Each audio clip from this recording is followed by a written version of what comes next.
అయితే ఇప్పుడు కాంగ్రెస్ గవర్నమెంట్ గెలిచి పదవి చేపట్టి 9 నెలలు గడుస్తుంది. అసలు కాంగ్రెస్ పాలన ఎలా ఉంది? మీ దృష్టిలో కాంగ్రెస్ బాగా లీడింగ్ చేస్తుందా లేదా? ఇప్పుడు కాంగ్రెస్ ఇది అదే అని నేను క్రిటిసైజ్ చేసుకోలే, కానీ అంటే వేరే ఉద్దేశం కాదు. ఓకే, కొన్ని ఇష్యూలలో కంపేర్ చేస్తే ఏ రకంగా కాన్సన్ట్రేట్ ఏ డెవలప్మెంట్ మీద ఏమేమి చేయదలుచుకున్నారు. అప్పుడు కేసీఆర్ ఆ వచ్చిన 3-4 నెలల్లో ఏం చేయాలనో డిసైడ్ చేసుకున్నాడు. సర్వే పెట్టింది ఎగ్జాంపుల్. అది చేసి కాళేశ్వరం కట్టాలనుకోవడం, లేకపోతే ఇంకోటి అనుకోవడం మున్సిపల్ డెవలప్మెంట్, లేకపోతే ఇంకో డెవలప్మెంట్ అది చేయాలనుకుంటారు. వీళ్ళు చేయాలని లక్ష్యం ఉండవచ్చు. ఒక బస్సులల్లా ఆడవాళ్ళకు మహిళలకు ఉచిత బస్సు, మిగతాది కంప్లీట్గా వాళ్ళంతా ఓన్ చేసుకోలేకపోతున్నారు. అది అది డిఫరెంట్గా మనం క్రిటిసైజ్ అని కాదు, అట్లా కాదు. మీరు ఇంత అనుకుంటారు. సపోజ్ మనం ఇవ్వదలుచుకున్నావా లేదా రైతులకు రైతు బంధు, అదో కన్ఫ్యూజన్. ఇచ్చిండు కొంత, మళ్ళీ తర్వాత వేయలే. ఒక 6 నెలల ముందు ఇచ్చిన 6 నెలల తర్వాత వేయలేదు. కేసీఆర్ 6 నెలలకు ఒకసారి ఇచ్చిండు ఎగ్జాంపుల్. ఇప్పుడు మీరు లడ్డు పెట్టినప్పుడు పెట్టపోతే ఏమనుకోరు, పెట్టపోతే ఫస్ట్ పెడితే పెట్టపోగల అవుతారు. అట్లా కొంత వీళ్ళకు ఇది ఉండాలి. సరే వాళ్ళు ఏమన్నా పార్లమెంట్ ఎలక్షన్ కాదు 2-3 నెలలు తీసేయచ్చు. మనం ఏం చేయదలుచుకున్నామో ప్రజలకు చెప్పాల్సినది పోవాలి. అట్లా అది పోతలేదు, అంటే తక్కువ అవుతుంది. అయితే ముఖ్యమంత్రి మాట్లాడే తీరు కూడా డిఫరెంట్గా ఉంటుంది. ఏ ముఖ్యమంత్రి అలాంటి పదజాలం కూడా వాడకూడదు. మళ్ళీ పొలిటికల్ లైన్కి వెళ్ళిపోతున్నారు. నేను చెప్పలేక కాదు, నాకు సదాక కాదు. ఇప్పుడు మీదంతా ఇటు అనే టర్న్ అవుతుంది. లోకల్ బాడీని స్ట్రెంథన్ చేయాలని గవర్నమెంట్ కూడా అప్పీల్ చేస్తా, సెంట్రల్ కూడా అప్పీల్ చేస్తా. జిఎస్టీ అన్నీ ఉన్నాయి కదా. అయితే దేన్నైనా దానికి ఒక పద్ధతి ఉంటుంది. ఆ లోకల్ బాడీస్కు ఫండ్స్ ఇవ్వాలి, డెవలప్ అవ్వాలి. దీన్ని నువ్వు ఏం చేయాలనుకుంటున్నావు? ఇప్పుడు సపోజ్ ఏదో జనజాగరణ అంటారు, లేదా బీసీ రిజర్వేషన్ అంటారు. చేయాలనుకుంటే కమిట్మెంట్గా వెళ్ళిపోయి ఇంత పర్సంటేజ్ ఫిక్స్ చేయడానికి ఆ లెవెల్ వెళ్ళిపోవాలి. అట్లా లోకల్ బాడీస్ స్ట్రాంగ్ అవుతుంది. ఇక మనం కంపేర్ చేస్తుంటే తెలుస్తున్న దానిలో గత సీఎం చేసిన దానికి కొంచెం అంత ఆ లెవెల్ దాకా వస్తలేడు. వస్తే మంచిదే, ప్రజలకు సాయం తక్షణం మంచి జరగాలని కోరుకుంటాం, మంచిదే, నేను కాదట్లేము. అట్లా మనం ఇంకోకపోతే ఇది చేసి ఇంకోటి వచ్చేస్తారు. నేను చెప్పదలుచుకునే విషయం ఏంటంటే స్పష్టంగా తెలంగాణను స్టేట్ను డెవలప్మెంట్ చేయడానికి తీసుకుపోండి. వేరే విషయాలు ఓల మీద ఓలు అనుకుంటూ పక్క రాష్ట్రం మీరు అస్సలు బయటకు రాండి. పక్క రాష్ట్రం అది సపోర్ట్తోనే బీజేపీ పొత్తు కావచ్చు, మా పాత బాసే ఏదో క్లెవర్గా అన్ని కోట్లు తీసుకొచ్చిండు. ఏది వరదల కలదు. నేను అదేదో వేరే ఉద్దేశం చెప్తున్నాను. అక్కడైనా వరదలు వచ్చినాయి, ఇక్కడ వచ్చినాయి, అక్కడ ఎక్కువ వచ్చినాయి. నువ్వు ఎక్కువ 10,000 కోట్లు ఎక్కువ కాదు, ఇక్కడ ఇచ్చింది తక్కువ. ఇచ్చిన వాళ్ళ ధర్మదాతలను మెచ్చుకుంటాను. ఎందుకంటే వాడు అక్కడ ఇచ్చినా, ఇంకోటి ఇచ్చినా, ఎవడిచ్చినా, చిరంజీవి ఇచ్చినా, జూనియర్ ఎన్టీ ఇచ్చినా, ఆడ 10 లాగా ఇట్లా ఎగ్జాంపుల్ చెప్తాను. ఇచ్చింది, కానీ ఇచ్చే సెంట్రల్ గవర్నమెంట్ సమానంగా ఇవ్వాల్సిన అవసరం. సమానం అంటే 10,000 ఎక్కువ, నో ప్రాబ్లం, ఇది ఇస్తలేరు, అదొక్కటి మిస్టేక్. ఇంకోటి మనం కూడా సీరియస్ చేస్తలేము.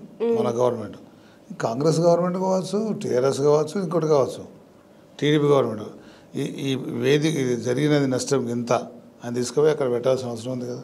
మనకు తెలవకుండా జరుగుతుంది. నేను అనుకోకుండా పొద్దున్న 4 గంటలు వేసినప్పుడు బోకు మోరుస్తు అవుతుంది. హైదరాబాద్ అనుకోకుండా వెనుకకుండా డ్యామేజ్ అవుతుంటుంది. అంటే ఎక్కడనో మురికి వాళ్ళ అక్కడిక్కడ ఇది. కాబట్టి దీన్ని ఎట్లా డబ్బులు తీసుకురావాలి? ఖమ్మం ఎక్కువ లాస్ అయింది ఎగ్జాంపుల్. ఇట్లా ఏదైనా మనదే కదా, ఆ లాస్ను కవర్ చేయడానికి ఎట్లా అనేది కావాలి. అది దాని ప్లానింగ్ ఎంత చేయాలి అంత చేస్తలేరు, చేతలే అంటలేదు, ఎంత చేయాలి అంత చేస్తలేరు, చేయాలి. అయితే బీఆర్ఎస్ పరిస్థితి ఏంటి సార్ ఇప్పుడు?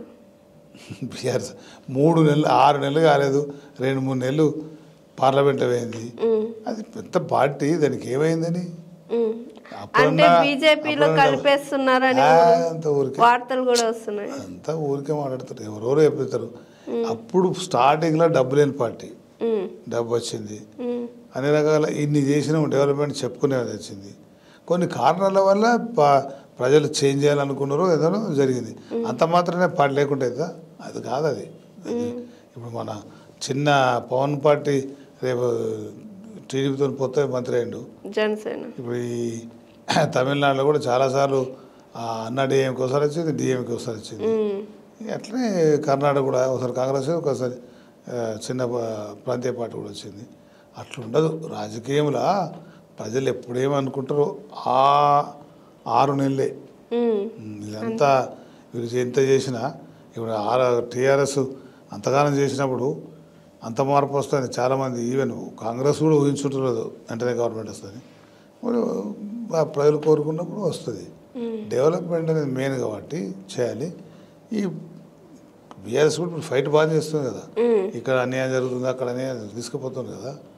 అది అట్లా తీసుకుపోవాల్సిన అవసరం. ఒకటేంటంటే డెవలప్మెంట్ కోసం కామన్గా కలిసిపోవాలి. కామన్ అంటే ఇష్యూ. మనకు వరదల కోసం డబ్బులు కావాలి, డెవలప్మెంట్ కోసం డబ్బులు రావాలి. వాళ్ళకు ప్రాజెక్టు కోసం వాళ్ళకి ఇవ్వచ్చు, మనకు కూడా ఇవ్వాలి కదా. మన దగ్గర ప్రాజెక్టులు కదా. ఇది అంతర్భాగం కదా. ఈ హైదరాబాద్ నుంచి చాలా ఇన్కమ్ సెంటర్ కూడా పోతుంది కదా. ఇది తీసుకురావాల్సి దానికి కృషి చేయాల్సిన అవసరం ఉంది. అది అయితే ఇప్పుడు హైడ్రా అనేది దూసుకుపోతుంది సార్. హైడ్రా గురించి ఒక మాట చెప్పరా? అసలు హైడ్రా చేసేది కరెక్టా రాంగా? ఇప్పుడు ఒక్కటే మాట చెప్పాలంటే ఇల్లీగల్ దాన్ని ఎవడు ఎంకరేజ్ చేయడు. అవును. సేమ్ టైంలో ఇప్పుడు నీకు ఉరిని కూడా ఉరేస్తారు. ఆ జడ్జి అక్కడ దక్కనే ఆ కోర్టులో వేసాడు కదా, దానికి టైం ఇస్తాడు కదా. దానికి వానికి ఏమన్నా కోరిక ఉందా లేదా అప్పీల్ చేసుకుని టైం ఇస్తాడు. ఇవన్నీ ఉంటాయి. ఇట్లనే హైడ్రా కానీ ఏదన్నా వాడు తప్పు చేసిండో లేదో సెకండ్ ఇష్యూ. వాడు చెర్లనే కట్టిండు అనుకుంటే కూల్చేయి, కానీ సపోజ్ నోటీస్ ఇచ్చి ఇది నీ తప్పు అన్న తర్వాత కొందరు నిజమైన పేదవాళ్ళు అక్కడ వేసుకున్నాడు. వాడు తెలిసో తెలియకో లేకపోతే వాడు వాడికి ఏం తెలియనివాడు ఏం చేస్తాడు, ఎవరి దగ్గరనో నమ్ముకుంటాడు. నమ్ముకుంటే ఇక వాడు అమ్మినోడు చీట్ చేసింది పోయింది. ఇప్పుడు గుడిసెలో తీసి టప్పుకొని కొట్టేస్తే ఎక్కడ పోవాలి? నువ్వు తీసే అంటలేను. సుప్రీంకోర్టు కూడా ఏం చెప్పింది, రోడ్ల మీద ఆక్యుపై చేసిండు, చెల్ల మీద తీసేమన్నాడు. ఎఫ్టీఎల్ అన్నారు. ఎఫ్టీఎల్ అంటే ఈ విక్రమాదిత్యుని అప్పటి నుంచి ఇప్పుడు ఎఫ్టీఎల్ దానికి మీనింగ్ ఏంది? Full level tank. అసలు ఏ రూల్లో ఏ రూల్ ఉన్నది? ఏ రూల్ లేదు.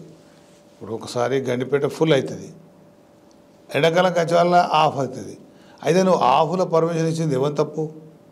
ఎక్కడో ఒక లాస్ట్కి ఇచ్చింది. ఆ తప్పును ఎవరు ఎదురుతావు? నువ్వు యాక్షన్ తీసుకో. ఎంత బాగా కోట్ల రూపాయల వాళ్ళు యాక్షన్ తీసుకుని వేల కోట్ల రూపాయలు సంపాదించింది కావచ్చు, అన్యాయం చేసింది కావచ్చు. వాడు తీసుకొని టకటక ఫ్లాట్లు కట్టేసి పాపం తెలిసి తీసుకొని ఆ లోన్ ఎట్లు ఇచ్చింది. మరి అంత రూల్ ప్రకారం ఉంటుందంటే ఇస్తారు కదా. ఇవి వీడు రూల్ ప్రకారం ఉందనుకుంటాడు. కొన్న తర్వాత ఇప్పుడు కూల్ చేస్తే ఎటు పోవాలి వీడు? ఆల్టర్నేటివ్ పూర్ క్లాస్ కోసం చెప్తున్నాను నేను. ఆ పూర్ క్లాస్ కోసం అక్కడ చాలా డబల్ బెడ్రూమ్లు ఉన్నాయి, గుడిసెలు ఉన్నాయి, హట్స్ ఉన్నాయి. ఏమన్నా వాళ్ళకు ఆల్టర్నేటివ్ అరేంజ్ చేసి చేయాలి. ఫటాఫటా తెలంగాణ కూల్ చేస్తే. Hi, this is Swathi. Like చేయండి, షేర్ చేయండి, కమెంట్ చేయండి అండ్ సబ్స్క్రైబ్ చేయండి GRTV. Hi, this is Monica. Please like, share and subscribe